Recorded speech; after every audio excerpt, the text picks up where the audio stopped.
ನಮಸ್ತೆ, ಇದು ಶನಿವಾರದ ವ್ಲಾಗ್ ಆಗಿರುತ್ತೆ. ಇವತ್ತಿನ ದಿನ ನಾನು ಬೆಳಿಗ್ಗೆನೇ ಟಿಫನ್ಗೆ ರೊಟ್ಟಿ ಮತ್ತು ಬೆಣ್ಣೆ ಇದ್ರ ಜೊತೆಗೆ ಕಾಯಿ ಚಟ್ನಿ ಮಾಡ್ಕೊಂಡಿದ್ದೆ. ತುಂಬಾ ಟೇಸ್ಟಿಯಾಗಿರುತ್ತೆ. ಬೆಣ್ಣೆ ಇದ್ದಾಗಂತೂ ರೊಟ್ಟಿ ಕಂಪಲ್ಸರಿ ನಾನು ಮಾಡೇ ಮಾಡ್ತೀನಿ. ತುಂಬಾ ಚೆನ್ನಾಗಿರುತ್ತೆ. ಫಸ್ಟಿಗೆ 1 ಕಪ್ಪಷ್ಟು ನಾನು ಗೋಧಿ ಹಿಟ್ಟು ತೊಗೊಂಡಿದ್ದೀನಿ ಮತ್ತು 1/4 ಕಪ್ಪಷ್ಟು ನಾನು ಅಕ್ಕಿ ಹಿಟ್ಟು ತೊಗೊಂಡಿದ್ದೀನಿ. ಅಕ್ಕಿ ಹಿಟ್ಟು 2 ಕಪ್ ಬೇಕಾದ್ರೂ ತೊಗೋಬೋದು. ನಾನು ಸ್ವಲ್ಪ ಕಮ್ಮಿನೇ ತೊಗೊಂಡಿದ್ದೀನಿ. ಬೇಕಂದರೆ ಚಿರೋಟಿ ರವೆನೂ ನೀವು ಆ್ಯಡ್ ಮಾಡ್ಕೊಬೋದು ಇದಕ್ಕೆ. ನಾನು ಬರೀ ಅಕ್ಕಿ ಹಿಟ್ಟು ಮತ್ತು ಗೋಧಿ ಹಿಟ್ಟಲ್ಲಿ ಮಾಡ್ತಾಯಿದ್ದೀನಿ. ಇದಕ್ಕೆ ಸ್ವಲ್ಪ ಉಪ್ಪು ಹಾಕಿ, ಇದಕ್ಕೆ ಸ್ವಲ್ಪ ನೀರು ಹಾಕಿ, ಸ್ವಲ್ಪ ರೊಟ್ಟಿ ಬಳಿಯೋ ಅದಕ್ಕೆ ಈ ಅದಕ್ಕೆ ನಾನು ಕಲಿಸ್ಕೊಂಡಿದ್ದೀನಿ. ರೊಟ್ಟಿನ ಹಂಚ್ ಮೇಲೆ ಬಳಿಯೋ ಅದಕ್ಕೆ ನಾನು ಕಲಿಸ್ಕೊಂಡಿದ್ದೀನಿ. ಇದಾದಮೇಲೆ ಇದನ್ನು ಒಂದು 15 ನಿಮಿಷ ಎತ್ತಿಟ್ಬಿಡ್ತೀನಿ. ಸ್ವಲ್ಪ ಚೆನ್ನಾಗಿ ಇರಲಿ ಅಂತ ಎದ್ದ ತಕ್ಷಣವೇ ಫಸ್ಟು ಅಕ್ಕಿ ಹಿಟ್ಟನ್ನ ನಾನು ಕಲಸಿಟ್ಬಿಡ್ತೀನಿ. ಇಲ್ಲ ಅಂತಂದರೆ ರೊಟ್ಟಿ ಚೆನ್ನಾಗಿ ಬರೋಲ್ಲ. ಹಿಟ್ಟು ಚೆನ್ನಾಗಿ ನೆಂದಷ್ಟೂ ರೊಟ್ಟಿ ಚೆನ್ನಾಗಿ ಬರುತ್ತೆ. ಹಾಗಾಗಿ ಫಸ್ಟೇ ನಾನು ರೊಟ್ಟಿ ಹಿಟ್ಟನ್ನ ಕಲಸಿಟ್ಬಿಟ್ಟೆ. ಇದಾದಮೇಲೆ ಇವತ್ತು ಚಟ್ನಿ ಮಾಡೋಣ ಅಂತ ರೆಡಿ ಮಾಡ್ತಾಯಿದ್ದೀನಿ. ಕಾಯಿ ಚಟ್ನಿ ಮಾಡ್ಕೊಳ್ಳೋಣ ಅಂತ. ಇದಕ್ಕಂತೂ ತುಂಬ ಕಾಂಬಿನೇಷನ್ ಅಂತಲೇ ಹೇಳ್ಬೋದು. ರೊಟ್ಟಿಗೆ ಕಾಯಿ ಚಟ್ನಿ ಸಖತ್ತಾಗಿರುತ್ತೆ. ಇದಕ್ಕೆ ಕಾಯಿ ಚಟ್ನಿ ಮಾಡ್ಕೊಳ್ಳೋಣ. ತೆಂಗಿನಕಾಯಿ ಮತ್ತು ಒಂದು 4ರಿಂದ 5 ಎಸಳು ಬೆಳ್ಳುಳ್ಳಿ ತೊಗೊಂಡಿದ್ದೀನಿ. ಒಂದು 6 ಕರಿಮೆಣಸು ತೊಗೊಂಡಿದ್ದೀನಿ. ಅದಾದಮೇಲೆ 3 ಮೆಣಸಿನ್ಕಾಯಿನ ಸುಟ್ಕೊಂಡಿದ್ದೀನಿ. 1 ಕಡ್ಡಿ ಕರಿಬೇವಿನ ಸೊಪ್ಪು ತೊಗೊಂಡಿದ್ದೀನಿ. ಸ್ವಲ್ಪ ಕೊತ್ತಂಬರಿ ಸೊಪ್ಪನ್ನು ಕೂಡ ತೊಗೋತಾ ಇದ್ದೀನಿ. ಇದಕ್ಕೆ ಸ್ವಲ್ಪ ರುಚಿಗೆ ಉಪ್ಪು ಹಾಕ್ಕೊಂಡು ಇಷ್ಟೂ ನಾನು ಮಿಕ್ಸಿ ಮಾಡ್ಕೊತಾ ಇದ್ದೀನಿ. ಸ್ವಲ್ಪ ನೀರು ಹಾಕ್ಕೊಂಡು ಇದನ್ನು ನುಣ್ಣಗೆ ರುಬ್ಕೊಂಡ್ಬಿಡ್ಬೇಕು. ನುಣ್ಣಗೆ ರುಬ್ದಷ್ಟು ತುಂಬ ಚೆನ್ನಾಗಿರುತ್ತೆ ಚಟ್ನಿ. ಇದ್ರ ಜೊತೆಗೆ ಬೆಣ್ಣೆ ಇದ್ದರೆ ಅಂತೂ ಸಖತ್ತಾಗಿರುತ್ತೆ. ಈ ಚಟ್ನಿ ಉಳಿದ್ರೂ ಕೂಡ ಅನ್ನ ಮಾಡಿಕೊಂಡ್ರೆ ತುಂಬ ಚೆನ್ನಾಗಿರುತ್ತೆ ಬಿಸಿ ಬಿಸಿ ಅನ್ನಕ್ಕೆ. ಚಟ್ನಿ ಉಳಿದಾಗ ನಾನು ಮಧ್ಯಾಹ್ನಕ್ಕೆ ರೈಸ್ ಮಾಡ್ತೀನಿ. ತುಂಬಾ ಚೆನ್ನಾಗಿರುತ್ತೆ. ಅದ್ರ ಜೊತೆಗೆ ತುಪ್ಪ ಹಾಕ್ಕೊಂಡು ತಿಂತಾಯಿದ್ರಂತೂ ಇನ್ನೂ ಸಖತ್ತಾಗಿರುತ್ತೆ ಅಂತಲೇ ಹೇಳ್ಬೋದು. ಇದಾದಮೇಲೆ ನಾನು ತವಾನ ರೆಡಿ ಮಾಡ್ಕೊತಾ ಇದ್ದೀನಿ. ಒಂದೇ ಒಂದು 2 ಡ್ರಾಪ್ಸ್ ಅಷ್ಟು ನಾನು ಆಯಿಲ್ ಹಾಕ್ಕೊಂಡು ಒಂದು ಬಟ್ಟೆ ತೊಗೊಂಡು ಚೆನ್ನಾಗಿ ಇದನ್ನು ಸ್ಪ್ರೆಡ್ ಮಾಡ್ಕೋಬೇಕು. ಈ ಥರ ಮಾಡೋದ್ರಿಂದ ರೊಟ್ಟಿಗಳು ತಾನೇ ಎದ್ದೇಳ್ಬಿಡುತ್ತೆ ಹಂಚಿಂದ. ಬಿಸಿ ನೀರಿಗೆ ಚಕ್ಕೆ ಪೌಡ್ರು ಮತ್ತು ಜೀರಿಗೆ ಪೌಡ್ರು ಮಿಕ್ಸ್ ಮಾಡಿಕೊಂಡು ಒಂದು ಸ್ವಲ್ಪ ಕುದಿಸ್ಕೊಂಡು ಇದನ್ನು ಫಿಲ್ಟ್ರ್ ಮಾಡ್ಕೊತಾ ಇದ್ದೀನಿ. ಇದನ್ನು ನಾನು ರೆಗ್ಯುಲರಾಗಿ ಕುಡಿತಾ ಇರ್ತೀನಿ. ಡೈಲಿ ಮಾರ್ನಿಂಗ್ ಇದನ್ನ ಕುಡಿಯೋದ್ರಿಂದ ಒಳ್ಳೆ ರಿಸಲ್ಟ್ ಕೊಟ್ಟಿದೆ ನನಗೆ. ಇದು ಬೆನಿಫಿಟ್ ಅಂತಲೇ ಹೇಳ್ಬೋದು. ನಾನು ರೆಗ್ಯುಲರಾಗಿ ಇದನ್ನು ಕುಡಿತೀನಿ.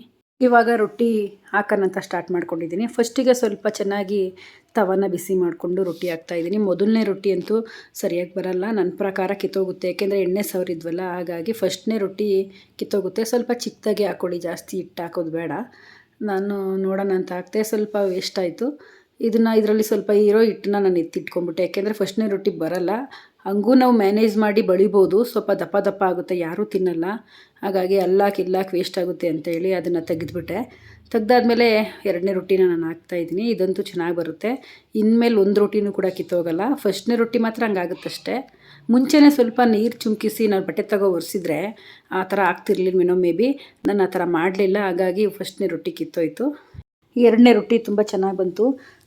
ಭಾನುವಾರ ಮತ್ತು ಶನಿವಾರ ರಜಾ ಇದ್ದಾಗ ನನ್ನ ಮಕ್ಳಿಗೆ ಈ ಥರ ರೊಟ್ಟಿ ಮಾಡಿಕೊಡ್ತೀನಿ. ಯಾಕೆಂದರೆ ಬಾಕ್ಸ್ಗೆ ಹಾಕ್ಕೊಡೋಕ್ಕಾಗಲ್ಲ, ಮಧ್ಯಾಹ್ನಕ್ಕೆ ತಿನ್ನೋಕ್ಕಾಗಲ್ಲ ಅಂಥೇಳಿ ಮನೆಯಲ್ಲಿದ್ದಾಗ ರೊಟ್ಟಿಗಳನ್ನ ನಾವು ಮಾಡೋದು ಜಾಸ್ತಿ. ಬೆಳಿಗ್ಗೆ ಟಿಫನ್ಗೆ ರೊಟ್ಟಿ ಮಾಡಿದ್ದೀನಿ. ಬೆಣ್ಣೆ ಇತ್ತಲ್ಲ, ಹಾಗಾಗಿ ಮಾಡಿಕೊಡ್ತೀನಿ ಅಂತ ಹೇಳಿದ್ದೆ ರೊಟ್ಟಿನ. ನನಗೂ ತಿನ್ನಬೇಕು ಅಂತ ಅನ್ನಿಸ್ತಾಯಿತ್ತು. ಬೆಣ್ಣೆ ಇದ್ದಾಗ ನನಗೆ ರೊಟ್ಟಿ ಅಂದರೆ ತುಂಬಾ ಇಷ್ಟ ಆಗುತ್ತೆ ತಿನ್ನೋದಕ್ಕೆ. ಮಕ್ಳಿಗೂ ತುಂಬ ಇಷ್ಟ ಆಯಿತು ರೊಟ್ಟಿ ಮತ್ತು ಬೆಣ್ಣೆ ಹಾಕ್ಕೊಟ್ಟಿದ್ದು. ಅಪರೂಪಕ್ಕೆ ಕೊಡ್ತೀವಲ್ವ ಬೆಣ್ಣೆ ಎಲ್ಲ, ಹಾಗಾಗಿ ತುಂಬ ಚೆನ್ನಾಗಿ ಇಷ್ಟಪಟ್ಟು ತಿಂತಾರೆ.